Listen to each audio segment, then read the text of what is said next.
அன்பார்ந்த தோழர்களே, என் உயிரின் உயிரான விடுதலை சிறுத்தைகளே, அனைவருக்கும் வணக்கம். கோவையிலிருந்து முகநூல் நேரலை வாயிலாக உங்களை சந்திப்பதில் மகிழ்ச்சி அடைகிறேன். இந்திய பாதுகாப்புத் துறையின் நாடாளுமன்ற நிலைக்குழுவில் நானும் ஒரு உறுப்பினர். இந்த நிலைக்குழு கடந்த 22ஆம் தேதியிலிருந்து இந்தியா முழுவதும் பல்வேறு மாநிலங்களில் ஆங்காங்கே உள்ள பாதுகாப்புத்துறை நிறுவனங்களுக்கு ஒரு சுற்றுப்பயணம் மேற்கொண்டுள்ளது. ஜம்மு காஷ்மீரில் தொடங்கிய சுற்றுப்பயணம் பெங்களூர், கோவை ஆகியவற்றை முடித்துக்கொண்டு இப்போது உதகைக்கு செல்ல இருக்கிறோம். உதகமண்டலத்தில் 2 நாள் அங்குள்ள பாதுகாப்புத்துறை நிறுவனங்களில் கலந்துரையாடலை முடித்துக்கொண்டு 29ஆம் தேதி சென்னையில் இந்த நிலைக்குழு அங்குள்ள பாதுகாப்புத்துறை நிறுவன அதிகாரிகளோடு கலந்துரையாடலை மேற்கொள்ள இருக்கிறது. இந்த சுற்றுப்பயணத்தில் நான் இருக்கிறேன். வழக்கமாக இதுபோன்ற சுற்றுப்பயணங்களில் என்னால் பங்கேற்க இயலுவதில்லை. இப்போது பெங்களூர், கோவை, சென்னை ஆகிய இடங்களுக்கு இந்த நிலைக்குழு வருவதனால் இதில் பங்கேற்கிற ஒரு வாய்ப்பு அமைந்திருக்கிறது. இதற்கிடையில் உங்களிடையே இந்த நேரலை வாயிலாக சில கருத்துக்களை பகிர்ந்து கொள்ள விழைகிறேன். குறிப்பாக ஜூன் 14ஆம் தேதி நடைபெறவுள்ள விருதுகள் வழங்கும் விழா சென்னையில் ஒருங்கிணைக்கப்படுகிறது. ஏப்ரல் 14 அன்று நடைபெற்றிருக்க வேண்டிய இந்த விழா தேர்தல் நெருக்கடியால் தள்ளி வைக்கப்பெற்று ஜூன் 14ஆம் தேதி நடைபெற இருக்கிறது என்பதை ஏற்கனவே நீங்கள் அறிவீர்கள். அந்த நிகழ்வில் அனைவரும் முக்கிய பொறுப்பாளர்கள் யாவரும் பங்கேற்று சிறப்பிக்க வேண்டும் என்று கேட்டுக்கொள்கிறேன். வழக்கமாக இந்த விழாவுக்கென்று தொடர்ந்து பல ஆண்டுகளாக கொடையளித்து வரக்கூடிய தோழர்கள் இந்த ஆண்டும் பொற்கிழி வழங்குவதற்குரிய கொடையை வழங்க வேண்டும் என்று கேட்டுக்கொள்கிறேன். அம்பேத்கர் சுடர், பெரியார் ஒளி, அயோத்திதாச பண்டிதருடைய பெயரில் அயோத்திதாசர் ஆதவன், காமராஜர் கதிர், செம்மொழி ஞாயிறு, மாமணி மார்க்ஸ், காயிதே மில்லத் பிறை போன்ற இந்த விருதுகளுக்கு தனித்தனியே தோழர்கள் 50,000 3 லட்சம் 4 லட்சம் வரையில் கொடையளித்து வருவதை நன்றி பெருக்கோடு இப்போது நினைவு கூறுகிறேன், மீண்டும் நினைவூட்டுகிறேன். அந்த தொகையை கொண்டுதான் அந்த விழாவை நாம் ஒவ்வொரு ஆண்டும் சிறப்புற நடத்தியிருக்கிறோம்.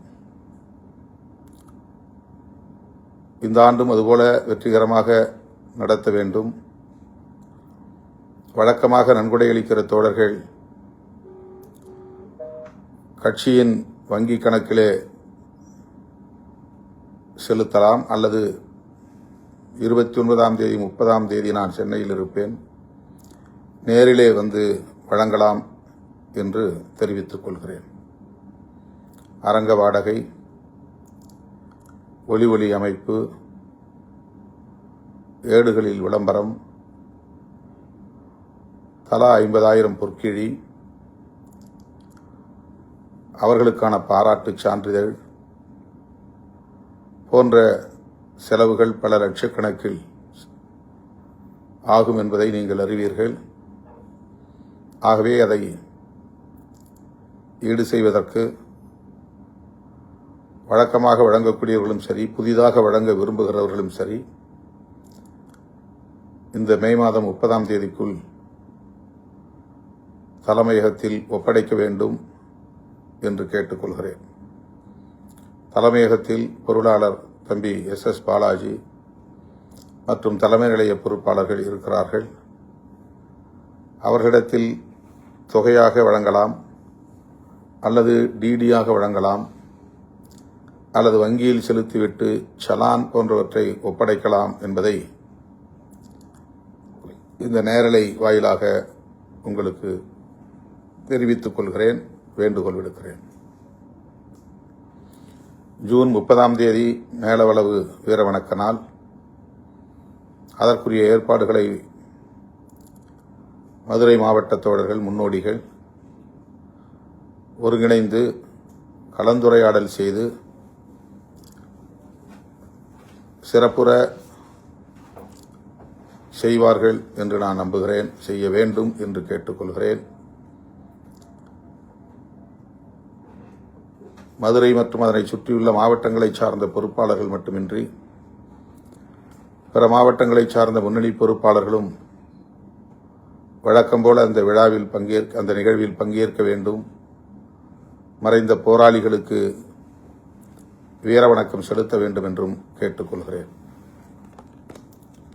இடையில் ஜூன் 18 முடக்காத்தான் பாண்டியன் அவர்களின் வீரவணக்க நாள். அந்த நிகழ்விலும் மதுரை மற்றும் அதனை சுற்றியுள்ள மாவட்டங்களை சார்ந்த முன்னணி பொறுப்பாளர்கள் தவறாமல் பங்கேற்க வேண்டும். தம்பி முடக்காத்தான் பாண்டியன் அவர்களுக்கு வீரவணக்கம் செலுத்த வேண்டும் என்றும் கேட்டுக்கொள்கிறேன். அந்த வகையில்தான் ஒவ்வொருவருக்கும் இந்த தேர்தல் முடிவு அதிர்ச்சியை ஏற்படுத்தியிருக்கிறது. யாரும் ஆட்சி அமைக்க முடியாது என்கிற அளவுக்கு அறுதி பெரும்பான்மை என்று ஒருவருக்கும் அளிக்கவில்லை. ஆனால் தமிழக வெற்றிக் கழகம் அதிக இடங்களில் வெற்றி பெற்று தனிப்பெரும் கட்சி என்கிற இடத்தை பிடித்தது. ஆட்சி அமைப்பதற்கு கூடுதலாக 11 இடங்கள் அல்லது 12 இடங்கள் தேவைப்பட்டன. இந்த நிலையில் குடியரசுத் தலைவர் ஆட்சியை இங்கே திணித்துவிடக்கூடாது, மறு தேர்தல் உடனடியாக வந்துவிடக்கூடாது. ஆகவே தமிழக வெற்றிக் கழகத்தின் ஆட்சி அமைவதற்கு ஆதரவளிப்பது அவசியமானது என்பதை உணர்ந்து காங்கிரஸ், இடதுசாரி கட்சிகள், இந்திய யூனியன் முஸ்லீம் லீக் மற்றும் விடுதலை சிறுத்தைகள் கட்சி ஆகிய நாம் திராவிட முன்னேற்றக் கழகத்தின் தலைமையிலான மதசார்பற்ற முற்போக்கு கூட்டணியில் இடம்பெற்றிருந்த கட்சிகளாகிய நாம் அரசியல் நெருக்கடியை உணர்ந்த நிலையில் இந்த ஆதரவை நல்கியிருக்கிறோம். இது தொடர்பாக பலரும் விமர்சனங்களை செய்து வருகிறார்கள். இது தவிர்க்க முடியாததுதான். இந்த விமர்சனங்களை நாம் எதிர்கொண்டுதான் ஆக வேண்டும். இதில் வருத்தப்படுவதற்கோ ஆத்திரப்படுவதற்கோ எதுவும் இல்லை. 10 ஆண்டுகளுக்கு மேலாக திராவிட முன்னேற்றக் கழகத்தின் தலைமையிலான மதசார்பற்ற முற்போக்கு கூட்டணியில் நாம் இடம்பெற்றிருந்தோம். இந்த சட்டப்பேரவை பொதுத் தேர்தலில் அதிமுக, பாஜக இடம்பெற்றுள்ள அந்த கூட்டணி வெற்றி பெற்றுவிடக்கூடாது, ஆட்சி அமைத்துவிடக்கூடாது என்பதை மட்டுமே நாம் ஒரு இலக்காக வைத்து தேர்தல் பரப்புரைகளை மேற்கொண்டோம். தீவிரமாக அவர்களை எதிர்த்து களமாடினோம். நாம் எதிர்பார்த்ததைப் போல அதிமுக, பாஜக கூட்டணி வீழ்த்தப்பட்டு விட்டது. பாரதிய ஜனதா ஒரே ஒரு இடத்தில்தான் வெற்றி பெற்றது. அவர்கள் இங்கே பெரிய அளவில் அரசியல் செய்ய விரும்பினார்கள், காலூன்ற விரும்பினார்கள். அவர்கள் முன்வைத்த சதி முயற்சிகள் அனைத்தும் முறியடிக்கப்பட்டு விட்டன. அந்த வகையிலே நாம் மேற்கொண்ட முயற்சி வெற்றிதான். ஆனால் தவேக தனிப்பெரும் கட்சியாக வெற்றி பெற்ற நிலையில் திமுக தலைமையிலான கூட்டணி ஆட்சி அமைக்க முடியாமல் போய்விட்டது. தேர்தலுக்கு முன்பே இதை நாம் கணித்தோம். இஸ்லாமியர்களின் வாக்குகளையும் கிறித்தவ பெருங்குடி மக்களின் வாக்குகளையும் பெருமளவில் தாவேகா பிரிக்கும். அதுதான் அவர்களின் ஒரே குறியாக இருக்கிறது. ஆகவே திமுக கூட்டணிக்கு இது பாதிப்பை ஏற்படுத்தும். அதனால் திமுக ஆட்சி அமைப்பதற்கு போதிய இடங்களை பெற வாய்ப்பில்லை. குறைந்த இடங்களில் ஆட்சியை கைப்பற்றுகிற வாய்ப்பை இழக்கும் என்ற ஒரு யூகம் நமக்கு இருந்தது. அதாவது திமுக ஆட்சி அமைப்பதற்கு போதிய இடங்கள் கிடைக்காது, ஆனால் தனிப்பெரும் கட்சியாக அது வெற்றி பெறும் என்று நான் யூகம் செய்துதான் நானும் சட்டமன்றத்திற்கு வர வேண்டும், தமிழ்நாடு அரசியலில் தீவிரமாக ஈடுபட வேண்டும் என்று எண்ணி தேர்தலில் போட்டியிடுவதாக அறிவித்தேன். தேர்தலுக்கு பின்பு தாவேகா பெறுகிற வாக்கு சதவீதத்தை வைத்து அரசியல் சூழல் வெகுவாக மாறும், அணி சேர்க்கைகளும் மாறும் என்று தேர்தலுக்கு முன்பே நான் கூறியதை நீங்கள் கட்டாயம் நினைவில் வைத்திருக்கக்கூடும். ஆனால் தாவேகா தனிப்பெரும் கட்சியாக மாறிவிட்டது. தாவேகாவுக்கு ஆட்சி அமைக்கிற அளவுக்கு குறைந்தபட்ச இடங்கள் இல்லாத நிலையில் தடுமாறும் நிலை ஏற்பட்டுவிட்டது. ஆட்சி அமைக்கும் அளவுக்கு இடங்களை பெற்று இன்னும் கூடுதலாக சில இடங்கள் தேவைப்படுகின்றன என்கிற நெருக்கடிக்கு அது தள்ளப்பட்டு விட்டது. ஆக இந்த நிலையில்தான்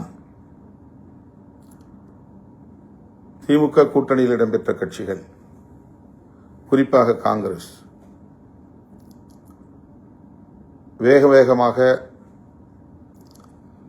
தாவேகாவுக்கு ஆதரவு என்ற முடிவை எடுத்து அவர்களோடு கைகோர்த்து விட்டது. யாரும் எதிர்பார்க்கவில்லை, இவ்வளவு வேகமாக அவர்கள் இந்த முடிவை எடுப்பார்கள் என்று எதிர்பார்க்கவில்லை.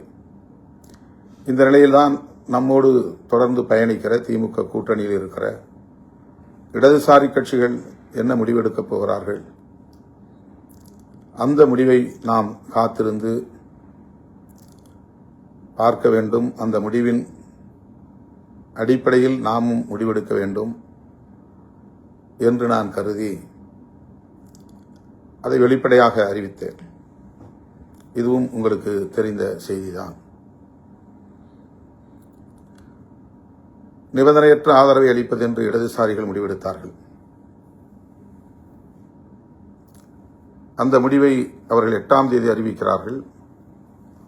அந்த முடிவை ஒட்டி நம்முடைய மாநில உயர்மட்ட குழு, உயர்நிலைக்குழு மாலை 6 மணிக்கு ஆன்லைன் கூட்டத்தில் விவாதிக்கப்பட்டது. 8:45 மணிக்கு தான் இரவு முடிந்தது. அன்றே ஏன் அறிவிக்கவில்லை என்று பலரும் விமர்சிக்கிறார்கள். விமர்சிக்கிறவர்கள் யார் என்று உங்களுக்கு தெரியும். எப்போதும் நம் மீது காழ்ப்புணர்ச்சி கொண்டவர்கள், நம்மை விமர்சிப்பதை மட்டுமே தொழிலாக கொண்டவர்கள், நாம் என்ன செய்தாலும் அதற்கு தவறான உள்நோக்கம் கற்பிக்கக்கூடியவர்கள். ஆகவே அதை நாம் பொருட்படுத்த தேவையில்லை.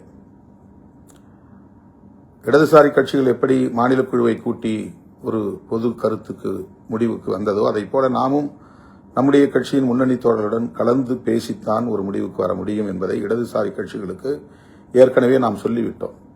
எனவே 8ஆம் தேதி 4 மணிக்கு அவர்கள் அறிவித்தார்கள் என்றால் 4 மணிக்கே நாம் அறிவிக்க வேண்டும் என்று அதற்கு பொருள் இல்லை, அல்லது 5 மணிக்கே அறிவிக்க வேண்டும் என்றும் பொருள் இல்லை. அந்த முடிவை நம்முடைய உயர்நிலைக் குழுவிலே வைத்து விவாதிப்பது, அதற்கு நமக்கு கால அவகாசம் தேவை. அதை இடதுசாரி கட்சிகளின் தலைவர்களுக்கு நாம் சொல்லிவிட்டோம். அவர்களும் புரிந்து கொண்டார்கள், அதற்கு இசைவும் தந்தார்கள். நீங்கள் சுதந்திரமாக உங்கள் கட்சி உயர்நிலைக் குழு என்ன முடிவெடுக்கிறதோ அதன்படி முடிவெடுங்கள் என்று சொல்லிவிட்டார்கள். ஆகவே 8ஆம் தேதி இரவு 8:45 மணிக்குத்தான் அந்த கூட்டம் நிறைவு பெற்றது. அப்போது அறிவிக்க இயலவில்லை. காரணம், கம்யூனிஸ்டுகளைப் போல நாம் வெளியிலிருந்து முடிவெடுக்க வேண்டிய, வெளியிலிருந்து ஆதரிக்க வேண்டிய தேவையில்லை. ஆதரவு அளிப்பது என்று முடிவெடுத்தால் நாம் அமைச்சரவையில் சேர வேண்டும் என்பதுதான் தோழர்களின் கருத்தாக இருந்தது. ஆகவே அடுத்த நாள் காலையில் நான் பொதுச் செயலாளர்களோடு மீண்டும் கலந்து பேசி அதன் பிறகு முடிவை அறிவிக்கிறேன் என்று சொல்லியிருந்தேன். 11 மணிக்கு நான் செய்தியாளர்களை சந்திப்பதாக எங்கும் சொல்லவில்லை.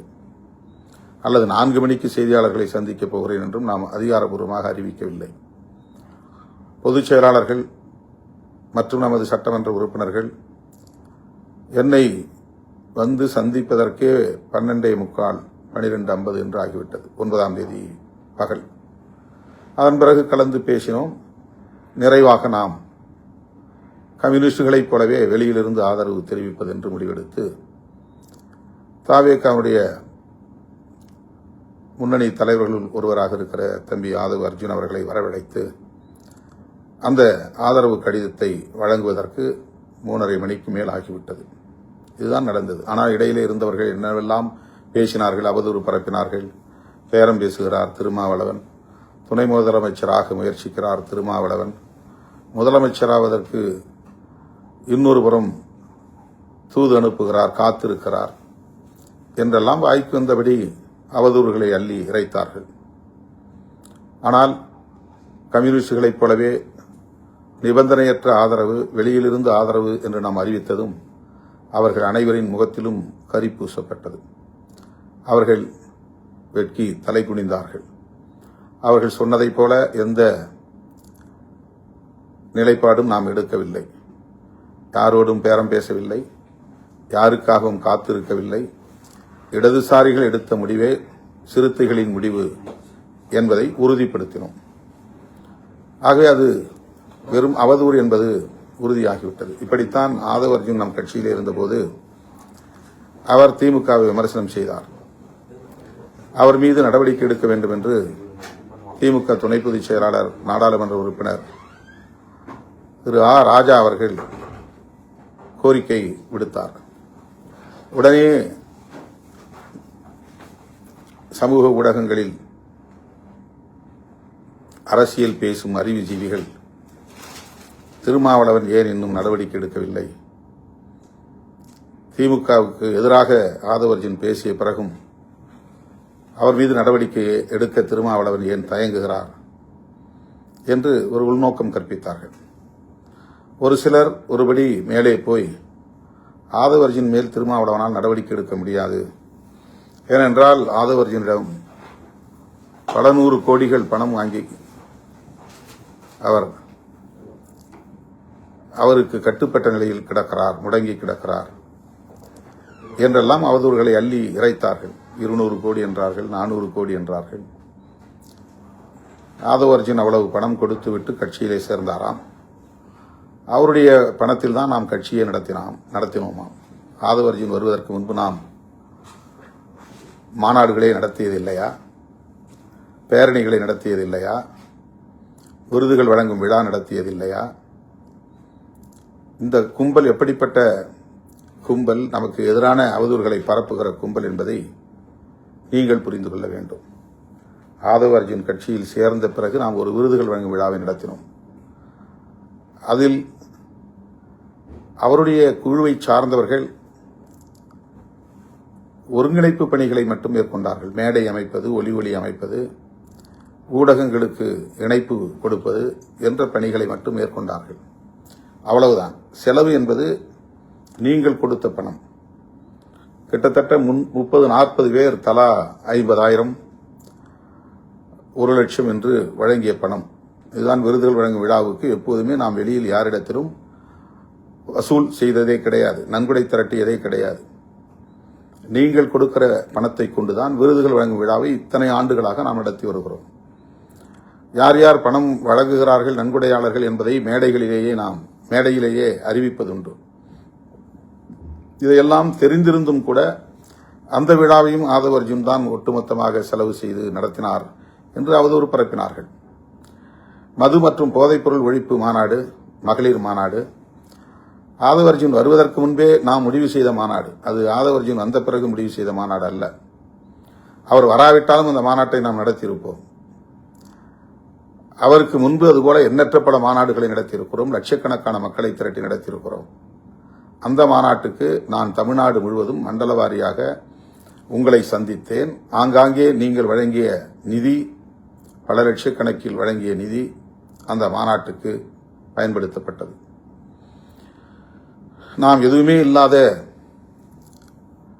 ஒரு கட்சி. அதனால் இவர்களுக்கு மாநாடு நடத்துவதற்கு, இவ்வளவு மக்களை திரட்டுவதற்கு எங்கிருந்து சக்தி வந்துவிடும்? ஆதவ் அர்ஜுன் தான் தந்திருப்பார் என்று இந்த கும்பல் யூகம் செய்து நமக்கு எதிரான அவதூறுகளை இன்றைக்கும் பரப்பிக் கொண்டிருக்கிறார்கள். இப்போது நமக்கு யார் யார் நமக்கு எதிரான காழ்ப்புணர்வை கொண்டிருக்கிறார்கள் என்பதை அறிந்து கொள்வதற்கான ஒரு வாய்ப்பு மீண்டும் நமக்கு கிடைத்திருக்கிறது. ஆகவே அந்த மாநாடு, மது மற்றும் போதைப்பொருள் ஒழிப்பு மாநாடு, முழுக்க முழுக்க மக்கள் கொடுத்த நிதியிலிருந்து நடத்தப்பெற்ற மாநாடு. அந்த மாநாட்டில் திமுக எப்படி வரலாம், திமுக பொறுப்பாளர்கள் எப்படி வந்து அமரலாம் என்று சில அறிவுஜீவிகள் கேள்வி எழுப்புகிறார்கள். உடனே திமுக சொம்பு, திமுக சொம்பு என்றெல்லாம் நம்மை விமர்சனம் செய்தார்கள். ஆதவ் அர்ஜுன் மீது நடவடிக்கை எடுக்காமல் இருக்கிறார் என்கிற போதும் திமுகவுக்கு பயப்படுகிறார் என்றார்கள். மது மற்றும் போதைப்பொருள் ஒழிப்பு மாநாடு என்பது அனைவருக்கும் பொதுவானது, எல்லா கட்சிக்கும் பொதுவானது. ஆகவே செய்தியாளர்கள் சந்திப்பில் அதிமுகவும் பங்கேற்கலாம், திமுகவும் பங்கேற்கலாம் என்று நான் வெளிப்படையாக ஒரு அழைப்பு விடுத்தேன். அவரவர் கட்சி, அவரவருக்கான செயல் திட்டம் வெவ்வேறாக இருந்தாலும் கூட தேசிய அளவிலான ஒரு மது விலக்கு கொள்கை என்பது தேவைப்படுகிறது. ஒரு மாநிலத்திலே மது விலக்கு, இன்னொரு மாநிலத்தில் நடுவிலை சுற்றிலும் மது விலக்கு அமலில் இல்லை. இங்கே மட்டும் மது விலக்கு அமலில் இருந்தால் என்ன செய்ய முடியும் என்ற கேள்வியை அவர் எழுப்பியது சரிதான்.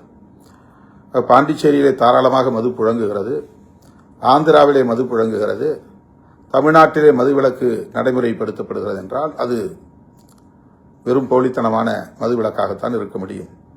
எனவே மாநில அரசுக்கான அதிகாரமாக அது இருந்தாலும் கூட அதை இந்திய ஒன்றிய அரசு கையில் எடுத்து மதுவிலக்குக்கான ஒரு தேசிய கொள்கையை வரையறுக்க வேண்டும் என்று நாம் சொன்னோம்.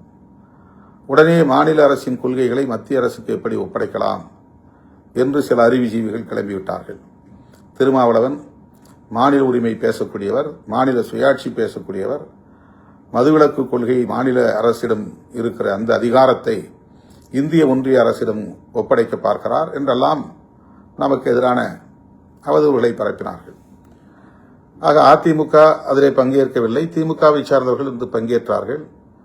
இதெல்லாம் நடந்த வரலாறு. அப்போது நம்மை திமுக சொம்பு என்றார்கள்.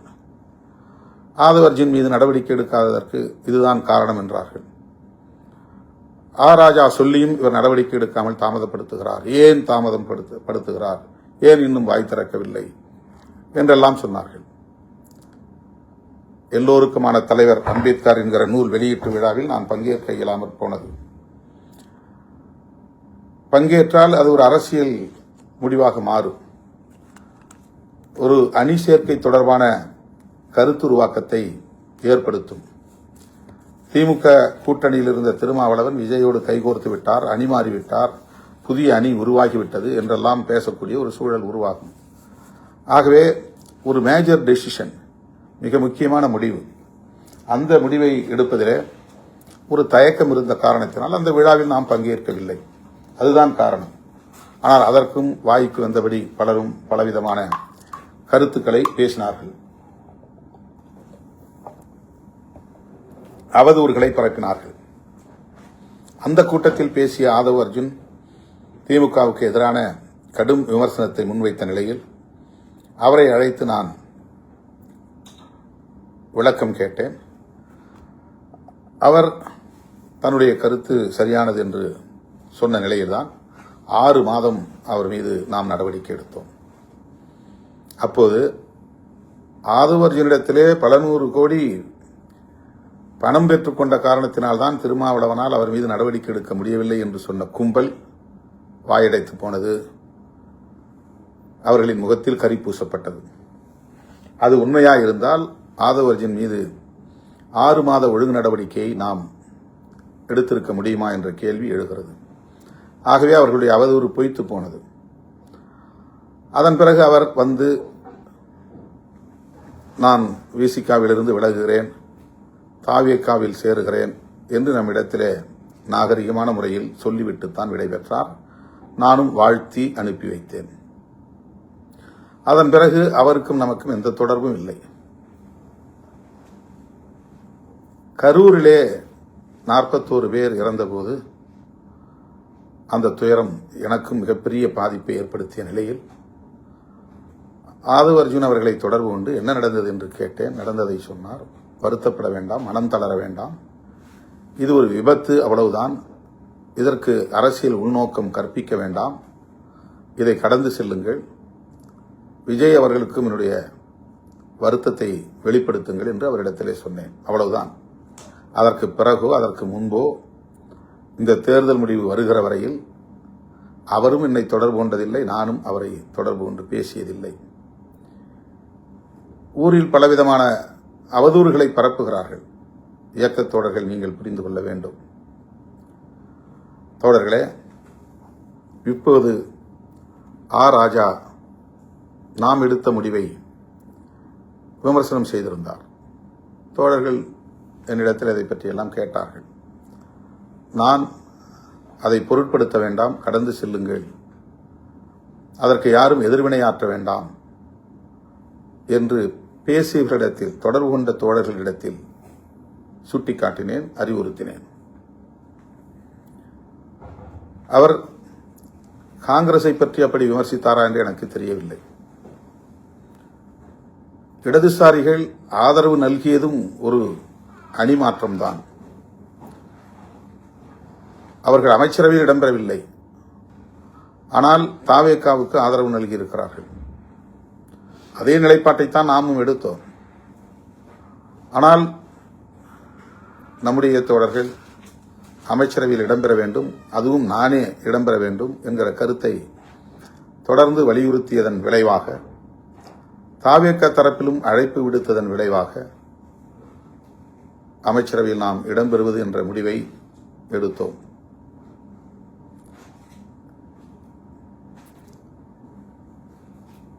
திராவிட முன்னேற்றக் கழக தலைவர் அண்ணன் ஸ்டாலின் அவர்களிடத்திலே இந்த ஆதரவு நல்குவது என்கிற முடிவை நேரிலே சந்தித்து, இடதுசாரிகள் எடுத்த முடிவை நாங்களும் எடுக்கிறோம் என்று சொல்லிவிட்டுத்தான் ஆதரவை நல்கினோம். அவர் அதை பெரிதாக எடுத்துக்கொள்ளவில்லை. அதனால் ஒன்றுமில்லை, நீங்கள் ஆதரவு நல்கலாம் என்று இசைவு தந்தார். அமைச்சரவையில் இடம்பெறப் போவதை அவருக்கு தெரிவிக்க முடியவில்லை.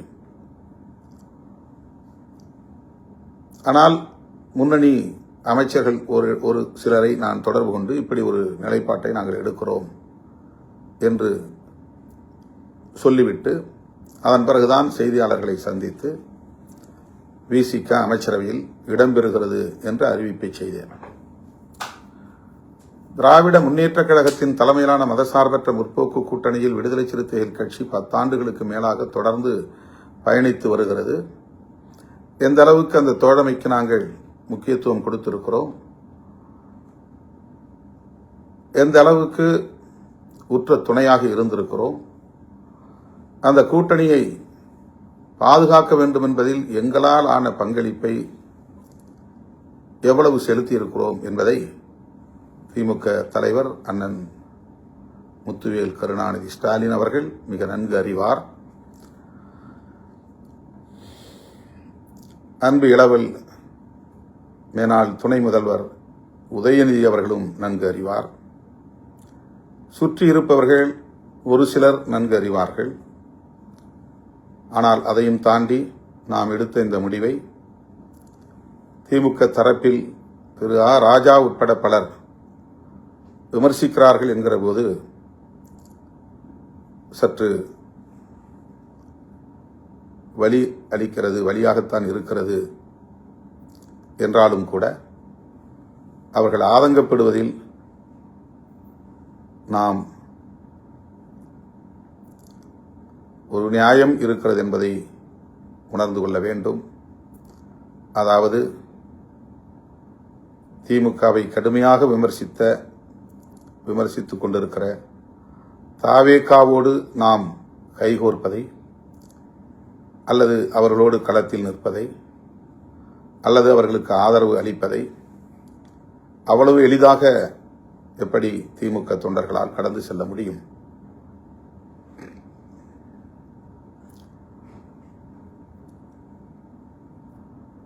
இது மனித இயல்புதான். கடும் சொற்களால் விமர்சிக்கக்கூடாது என்று அண்ணன் ஸ்டாலின் அவர்கள் தன்னுடைய தொண்டர்களுக்கு அறிவுறுத்தியிருக்கிறார்.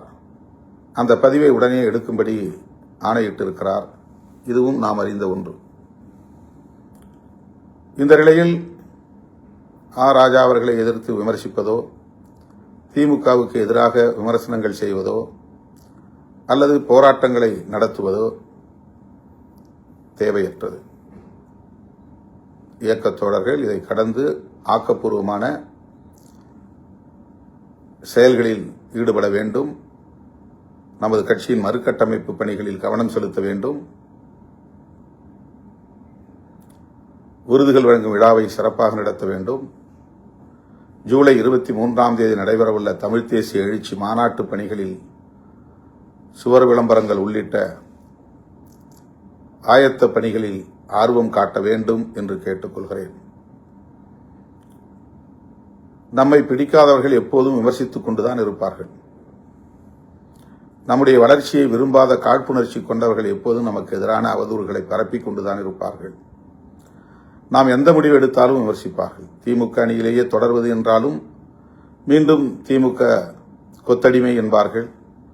திமுகவிடம் ஏதோ இவர்கள் பெரிய அளவிலே கை நீட்டி வாங்கிவிட்டார்கள், அதனால்தான் வெளியே வர முடியவில்லை என்று விமர்சிப்பார்கள். இப்படி திமுக ஆதரவு நிலைப்பாட்டிலிருந்து மாறி வேறு நிலைப்பாட்டை எடுத்தாலும் அதேபோல விமர்சனங்களை அள்ளி இறைப்பார்கள்.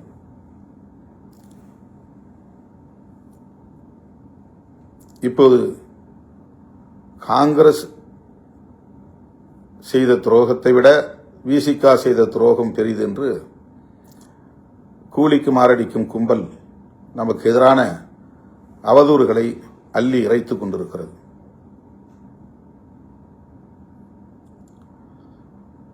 தேர்தலுக்கு முன்பே ஆதவர்ஜினாவோடு திட்டமிட்டு நாம் சதி செய்தோம் என்றெல்லாம் சொல்லுகிறார்கள்.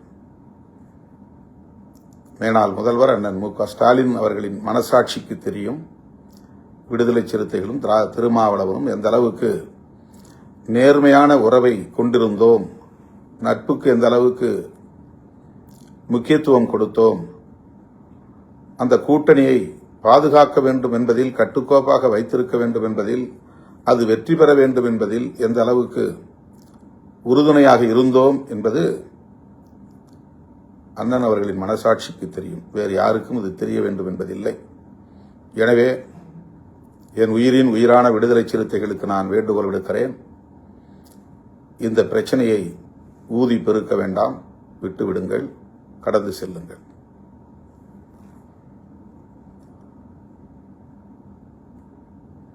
தேர்தலுக்கு பின்பு இந்த கூட்டணியை கட்டி காப்பாற்ற வேண்டும் என்கிற பொறுப்பு, இந்த கூட்டணியில் உள்ள கட்சிகளை அரவணைத்து செல்ல வேண்டும் என்கிற பொறுப்பு திமுகவில் உள்ள ஒவ்வொருவருக்கும் உள்ளது.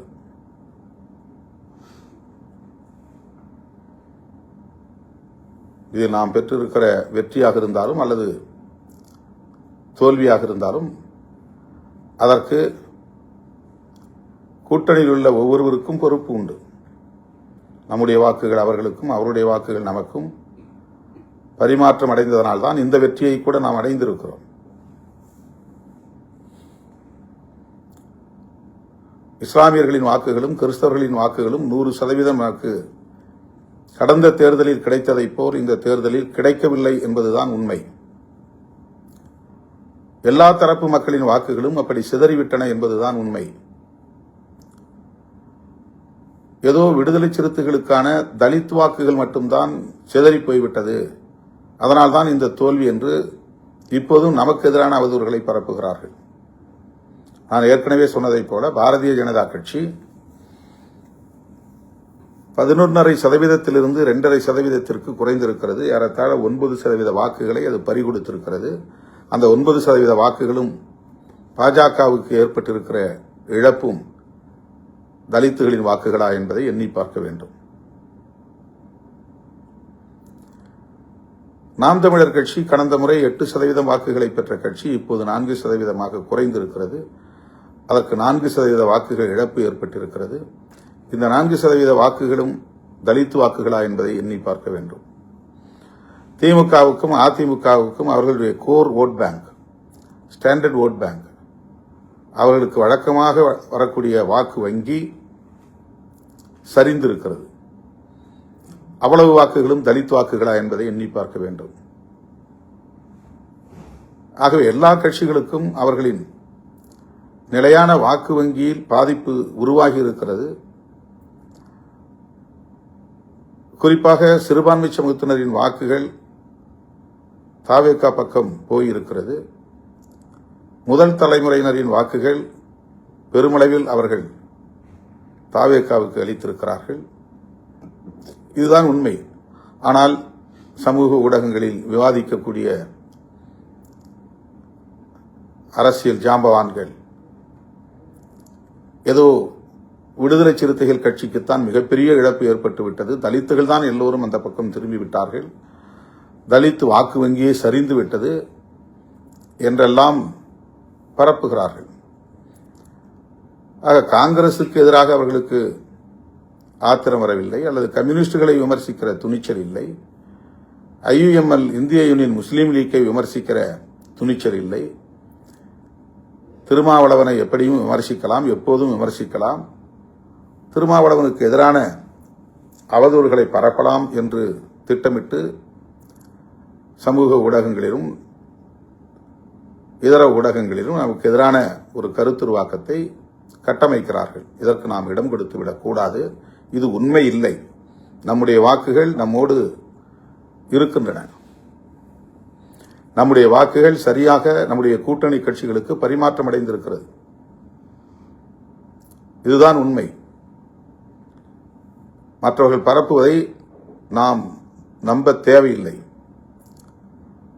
அவர்கள் அவதூறுகளை திட்டமிட்டு பரப்புகிறார்கள். இதை ஏற்க வேண்டாம் என்று உங்களை நான் கேட்டுக்கொள்கிறேன். நம் கவனத்தை திசை திருப்புவதற்கு முயற்சிக்கிறார்கள். நாம் எடுத்த முடிவு சரியோ தவறோ, ஆனால் இன்றைக்கு அமைச்சரவையில் அதிகாரத்தை பகிர்ந்து கொள்ளும் அளவிற்கான ஒரு இடத்தை விடுதலை சிறுத்தைகள் கட்சி எட்டியிருக்கிறது. வாக்கு வங்கியை இதுவரையில் நாம் நிரூபிக்கவில்லை. நமக்கு எத்தனை சதவீதம் வாக்குகள் தமிழ்நாட்டில் இருக்கின்றன என்பதை உறுதிப்படுத்தாத நிலையிலும் கூட ஒரு கட்சி மாநில கட்சியாக அங்கீகாரம் பெற்றிருக்கிறது. வாக்கு வங்கியை நிரூபிக்காத ஒரு கட்சி அமைச்சரவையில் இன்றைக்கு இடம்பெற்றிருக்கிறது. இந்த அளவில் மட்டும்தான் இதை நீங்கள் பார்க்க வேண்டும். இவர்களெல்லாம் அங்கீகாரம் பெற்றுவிட்டார்களே, அமைச்சரவையில் இடம்பெற்று விட்டார்களே, ஒரு சாதாரண குடும்பத்தில் பிறந்த வன்னி அரசு இன்றைக்கு ஒரு மாண்புமிகு அமைச்சர் என்கிற இடத்தை எட்டி பிடித்திருக்கிறாரே என்று பொறுத்துக் கொள்ள முடியாத, சகித்துக் கொள்ள முடியாத கும்பல் தொடர்ந்து நமக்கு எதிரான அவதூறுகளை பரப்பிக் கொண்டுத்தான் இருப்பார்கள். திருமாவளவன் அதிகாரத்துக்காக அலைகிறார், பதவி பித்து பிடித்து அலைகிறார், பதவி வெறி பிடித்து அலைகிறார் என்றெல்லாம் சொன்னார்கள். ஏதோ நான் துணை முதலமைச்சராவதற்காக பேரம் பேசிக் கொண்டிருக்கிறேன் என்பதைப் போல, நானே அமைச்சராவதற்கு ஆசைப்படுகிறேன் என்பதைப் போல, வன்னியரசுதான் அமைச்சர் என்று அறிவித்த பிறகு அவர்கள் அத்தனை பேரின் முகத்திலும் கரி பூசி இருக்கிறோம். அவர்கள் நினைத்தது பொய்யாகிவிட்டது, பொய்த்து போய்விட்டது. எத்தனையோ முறை பாரதிய ஜனதா அமைச்சரவையிலேயே இடம்பெறுவதற்கு வாய்ப்பு இருக்கிறது என்று பல பேர் வந்து என்னிடத்திலே ஆசை காட்டிய வரலாறு உண்டு. அப்போதெல்லாம் மயங்காதவன் இப்போது இந்த அமைச்சரவையிலே இடம்பெறப் போகிறோம் என்ற கதையை கட்டினார்கள், பரப்பினார்கள். அது உண்மையில்லை என்பதை நாம் இன்றைக்கு நடைமுறைப்படுத்தி காட்டியிருக்கிறோம். ஒரு MP கிடைத்தாலும் அது நமக்குத்தான் என்று ஆசைப்படுகிற பல பேர் இருக்கிற இந்த அரசியல் களத்தில் ஒரு அமைச்சர் கிடைத்தாலும் அது நமக்கே, நம்முடைய குடும்பத்திற்கே என்று ஆசைப்படுகிறவர்கள் இருக்கிற அரசியல் களத்தில் அப்படி இல்லை. அதுபோன்ற முடிவை இந்த இயக்கம் எடுக்காது என்பதை நாம் இன்றைக்கு உறுதிப்படுத்தி காட்டியிருக்கிறோம். கூட்டணி ஆட்சி முறையை அங்கீகரித்திருக்கிறோம். தமிழ்நாட்டில் கூட்டணி ஆட்சி முறை வர வேண்டும் என்று முதலில் முன்மொழிந்த இயக்கம் விடுதலை சிறுத்தைகள் கட்சி. அப்படி ஒரு சூழல் காலத்தின் கட்டாயத்தால் உருவாகி இருக்கிறது. அமைச்சரவையிலே இடம்பெறுகிற ஒரு வாய்ப்பு கனிந்திருக்கிறது. ஆகவே நாம் எடுத்திருக்கிற முடிவு சரியோ தவறோ அதிகாரத்தை பகிர்ந்து கொள்ள வேண்டும் என்ற வேட்கை தணிந்திருக்கிறது. அந்த வாய்ப்பை நாம் பயன்படுத்தியிருக்கிறோம். அந்த புரிதலோடு தோழர்கள் களமாட வேண்டும். யார் நம்மை எவ்வளவு மோசமாக விமர்சனம் செய்தாலும் அதற்கு நீங்கள் செவி சாய்க்க வேண்டாம். போராட்டம் என்கிற பெயரில் கவனம் சிதற வேண்டாம். நம்முடைய அவர் மட்டுமல்ல, இதுபோல் எண்ணற்ற பலர் சமூக ஊடகங்களில் வாய்க்கு வந்தபடி பேசிக் கொண்டிருக்கிறார்கள். அவர்களுக்கெல்லாம் காலம் பதில் சொல்லும். நம்முடைய களம் பதில் சொல்லும். ஆகவே நாம் எடுத்த நிலைப்பாட்டில் தெளிவாக இருப்போம், உறுதியாக இருப்போம், துணிவாக களமாடுவோம். ஜூலை 23 தமிழ் தேசிய எழுச்சி மாநாட்டில் நாடே வியக்கும் அளவுக்கு லட்சக்கணக்கான சிறுத்தைகளை அணிதிரட்டுவோம். அதற்கான ஏற்பாட்டில் தீவிரம் காட்டுவோம். சுவர் விளம்பரங்களை தொடங்குங்கள்.